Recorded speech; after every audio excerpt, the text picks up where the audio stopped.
Hi guys, happy World Savings Day to you. I hope you're well. My name is Ruby Njonjo. And I'm Maureen. Happy World Savings Day to you. Awesome. So, Maureen, I have a question for you.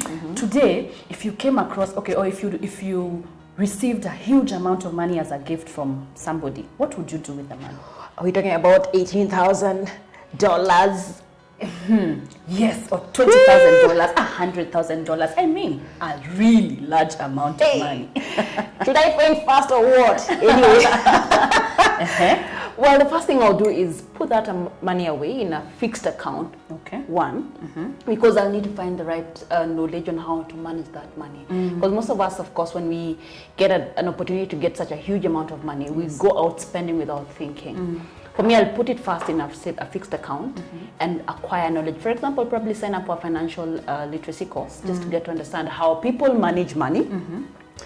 Just get to understand some of the investment opportunities that are available and what are the returns. And of course, even as I look at that, I'll also be thinking about the goals that I have, my own personal financial goals that I have. If they're in line with the, of course, my financial plan, and then from there, of course, I will go ahead and now get the money after 3 months. Otherwise, getting the money and starting spending the money right now, that is what I think sends people into bankruptcy. Yes. Okay. And well, for you, because I know you're very passionate about entrepreneurship. Now you're running your business, and here you are. Of course, you have sent out so many quotations, and you get this huge deal that you've never gotten before. What would you do? Wow, actually that's a very interesting question. So in entrepreneurship, and most entrepreneurs, because you've started the business, you've worked on it maybe, and probably you haven't been paying yourselves in the beginning, and then now here you are and it's a big amount of money. So naturally what comes there is to think, how do we spend?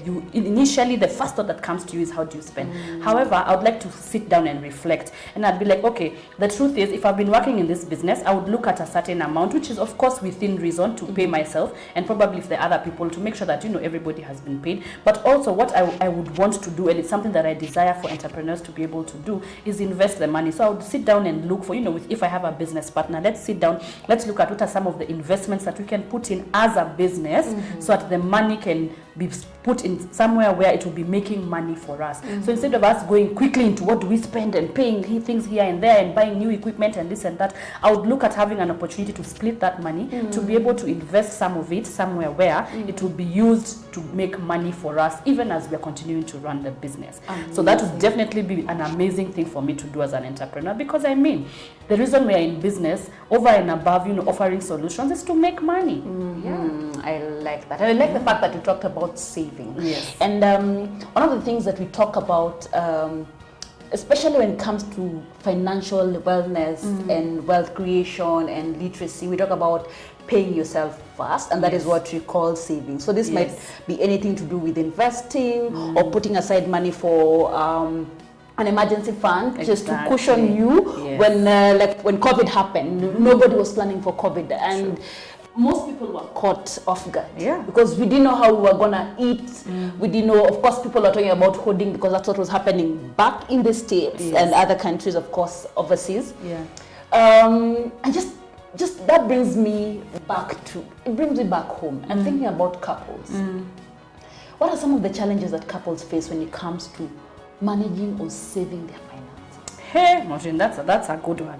So I think first, initially, one of the biggest struggle with couples is that they're not able to sit together and say, listen, I'm your wife, you're my husband. This is the amount of money I'm getting. This is the amount of money you're getting. So if we look at our budgets and what we need to do, how much can we afford to separate and put towards savings? But you see, if the truth is we don't already know who is making what, then there's a sort of tightness and a confusion on, I don't know, should we save? Do I save mine? Do you save yours? How much do we save? Based on how much are we also spending? So I think one of the challenges is that people don't really have honest money conversations, and that could be a hindrance towards saving. And something else that I can maybe think about would be, we've not been cultured to be able to separate, to save fast. And that's a thing that I would want us to change in this current setting that we're in. Like now, for example, for us who have children, can we look at ensuring that, we teach them to save? If you give them 100 shillings, for example, can you ask them to save 10 shillings and then use the 90 shillings to do something else? I don't know what your thoughts are.